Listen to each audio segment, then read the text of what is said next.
मैं हूं पंकज पांडे और आप देख रहे हैं गेटिंग सच न्यूज़। अभी हम लोग आए हैं गुरुग्राम के सचिवालय में, लघु सचिवालय कचहरी कह लो।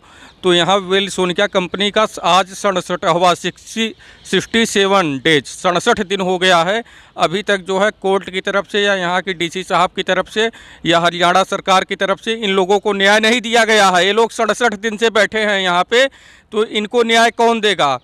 इनको न्याय कौन देगा? मनोहर लाल खट्टर साहब आप कब सुनेंगे? यहाँ के कोर्ट के जो है बड़े बड़े अधिवक्ता डेली आते हैं कोर्ट में, आप डेली अपना केस जो है स्टडी करते हो। जज साहब आप डेली देखते होंगे, तो क्या इन गरीबों पे नज़र कौन डालेगा? इन्हें इंसाफ कौन दिलाएगा? जज साहब, ये लोग कब तक यहाँ खड़े रहेंगे? हरियाणा सरकार से, मनोहर लाल खट्टर से, उनके जितने कैबिनेट में मिनिस्टर हैं, विधायक हैं, गुड़गांव के जो विधायक हैं, यहाँ के जो सांसद जी हैं, उन सभी लोगों से निवेदन है कि भाजपा के जितने भी प्रत्याशी हैं, जितने लोग अभी सरकार में बड़े बड़े पोस्टों पे बैठे हैं, वो लोग कब आवाज़ उठाएंगे? आप बोलते हो हम गरीबों के साथ हैं, हम बेरोजगारों के साथ हैं। बेरोजगार सड़क पे बैठे हैं, बेरोजगार जो है कचहरी के बाहर बैठे हैं, धरना दे रहे हैं। इनका घर परिवार कैसे चलेगा? आइए हम इन्हीं से जानते हैं आज, और बात करते हैं प्रधान जी से। महेंद्र नाम है इनका, महेंद्र कपूर, और मारुति सुजुकी कंपनी से अटैच है बेल सोनिका कंपनी। और ये लोग आज 67 दिन से धरने पे बैठे हैं। आज हम इन लोगों की आवाज़ को जो है बुलंद करने के लिए यहाँ पे आए हैं और बात करते हैं प्रधान जी से। प्रधान जी, क्या है मतलब इंसाफ मिलेगा कि नहीं मिलेगा मजदूरों को? देखो, इंसाफ का तो सभी को पता है कि हम जो है यहाँ भी 67 दिन आज हमें हो चुके हैं, लेकिन कोई भी अधिकारी ऐसा नहीं है जिसके पास हमने गुहार नहीं लगाई है।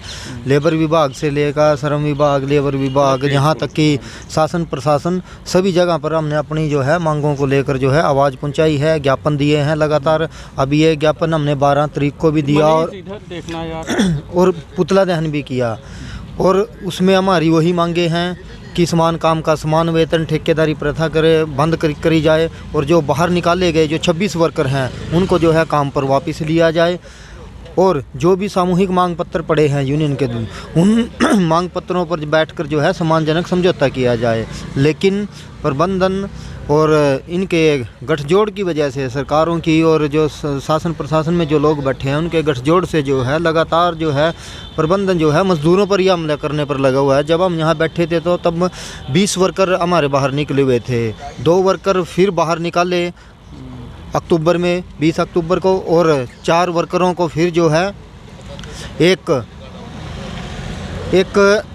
दिसंबर को निकाल दिया गया।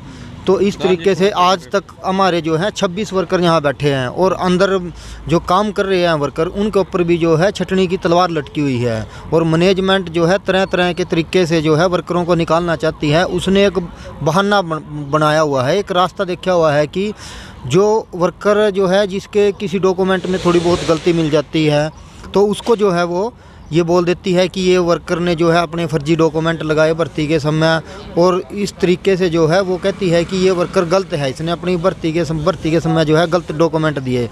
लेकिन वही कंपनी जो है उस वर्कर के द्वारा किए गए उत्पादन को गलत नहीं बोलेगी, उसके जो है रेट को, गाड़ी तैयार होती है जो उसके रेट को कम नहीं करेगी, लेकिन दूसरा उल्टा जो है वर्करों को ये बोल देगी कि ये वर्कर तो जो है गलत हैं, फर्जी हैं, इनको जो है बाहर ही जाना चाहिए।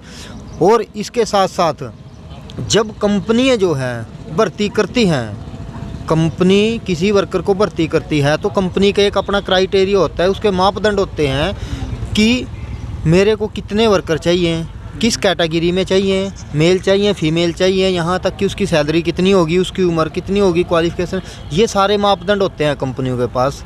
हमारी 21/3/2023 को एक मीटिंग हुई थी डीसी साहब के पास, तो उसमें भी हमने अपनी ये बात रखी थी।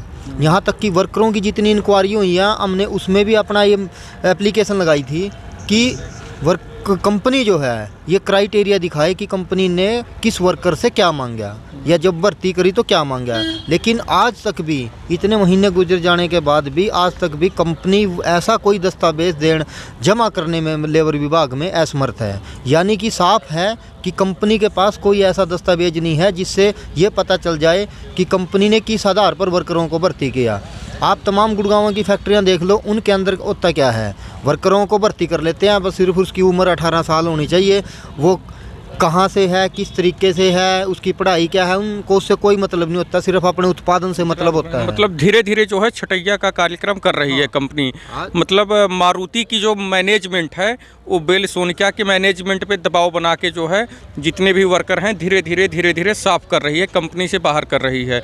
उनका उद्देश्य यही है। उनका उद्देश्य यही है कि जो आज वर्कर की जो सैलरी थोड़ी इस लायक होगी कि वो अपनी जीवन को जो है आराम से जी सके और बच्चों का भरण पोषण कर सके, ताकि उस सैलरी को घटाकर जो दूसरा जो नया वर्कर है, जो सरकार की जो नई पॉलिसी है उसके तहत वर्कर को भर्ती कराया जाए और उस सैलरी में 4-4 वर्कर ले आए जाए। मेन उद्देश्य ये है कंपनी का। इसी उद्देश्य के चलते वो वर्करों की ये छटनी करना चाहती है। और ये जो रास्ता अपनाया है इसको हम बोलते हैं कि छिपी हुई छटनी, छिपे रूप में छटनी करना चाह रही है, सामने से नहीं कर पा रही। तो ये उसने एक तरीका अपनाया कि छिपे रूप से इस छटनी को अंजाम देना चाहती है। लेकिन जो ये तरीका है, ये तरीका भी गलत है। उसको 15-15 साल वर्करों को यहाँ काम करते हो गए, आज कंपनी बोलती है कि ये वर्कर ऐसा है, ये वैसा है।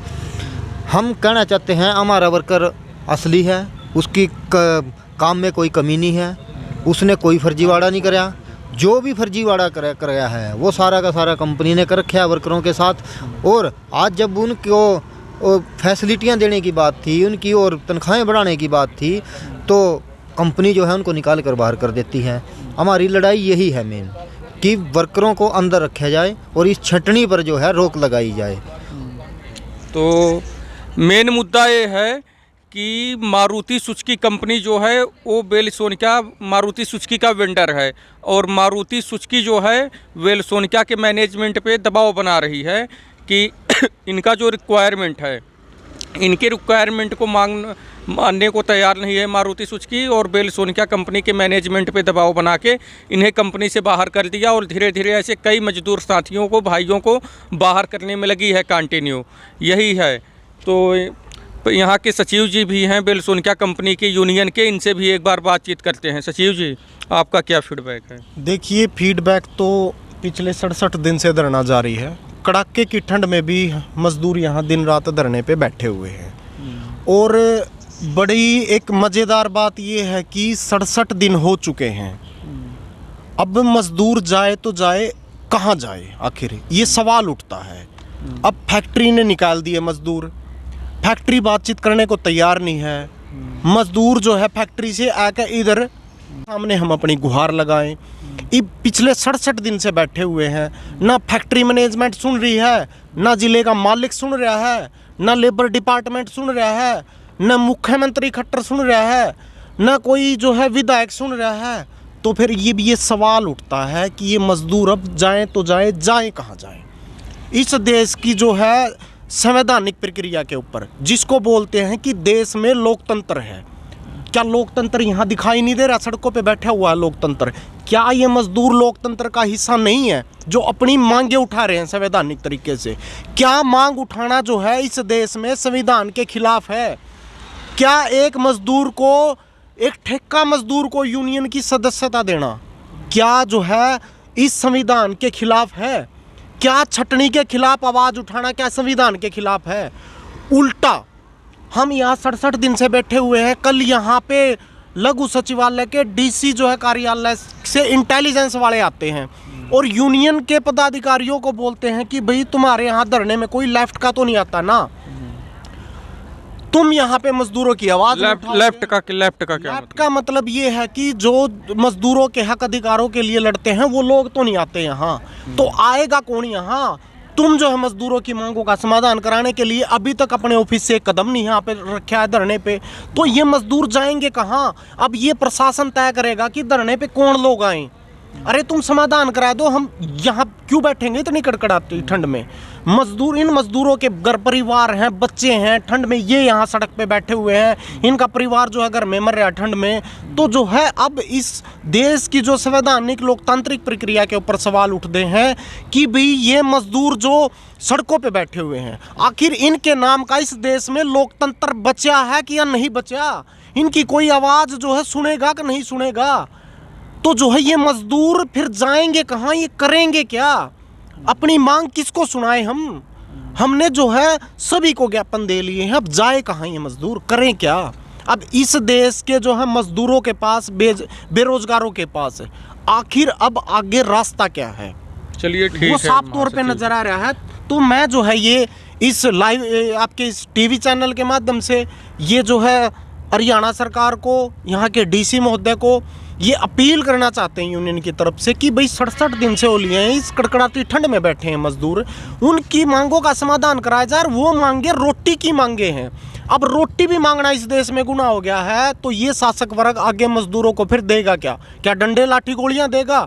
तो ये सवाल उठते हैं। तो हमारी गुजारिश है प्रशासनिक अधिकारियों से, श्रम विभाग के अधिकारियों से कि मजदूरों की समस्याओं का जल्द से जल्द समाधान कराया जाए, वरना जो है फिर मजदूर एक बड़े आंदोलन की तरफ आगे बढ़ेंगे, निश्चित तौर पे बढ़ेंगे। तो हरियाणा सरकार मनोहर लाल खट्टर साहब से निवेदन है कि आज 67 दिन हो गया है, लेकिन अभी यहाँ पे मजदूरों की संख्या कम है, 25-50 हज़ार नहीं है, लेकिन 1000-1500 की संख्या में ये हैं, ठीक है। तो अब इनका जो है घर परिवार कैसे चले, बेसिक फंडा ये है। इनको जॉब से हटाया गया है। तो आज के समय में अगर 10 दिन छोड़ो, 2 दिन अगर किसी के जेब में पैसा नहीं है तो किसी के घर में सब्जी नहीं आ पाती है। तो ये लोग 67 दिन से बैठे हैं। और अगर जो है इनका धरना प्रदर्शन बड़ा हुआ तो सरकार के सभी अधिकारी एक्टिव हो जाएंगे, लाठीचार्ज करने के लिए तैयार रहेंगे। ये सारे बंदे हरियाणा के लोकल बंदे हैं। तो मनोहर लाल खट्टर साहब और आपके जो विधायक हैं, सांसद हैं, इन्हीं लोगों के ओर से आप जो है विधानसभा में बैठे हो, आप लोकसभा में बैठे हो, और आप इन्हीं लोगों की बातों को जो है सुन नहीं रहे हो, आपके अधिकारी नहीं सुन रहे हैं। तो बताओ कैसे काम चलेगा? अगर कभी कोई बड़ा धरना प्रदर्शन हुआ तो इसका जिम्मेदार सिर्फ हरियाणा सरकार होगा और हरियाणा सरकार के अधिकारी होंगे गुरुग्राम के, और दूसरा कोई नहीं होगा। कैमरा जरा इधर घुमाना। ये जो है लघु सचिवालय है, ठीक है, मेरे साथ लेना भाई साहब। ये लघु सचिवालय है और लघु सचिवालय के सामने जो है इतने तमाम वर्कर बैठे हैं। कम से कम इनकी जो है संख्या 1500 नहीं लेकिन 1000 की संख्या में है, और 1000 की संख्या में जो है कंपनी ने इनको बाहर निकाल दिया है।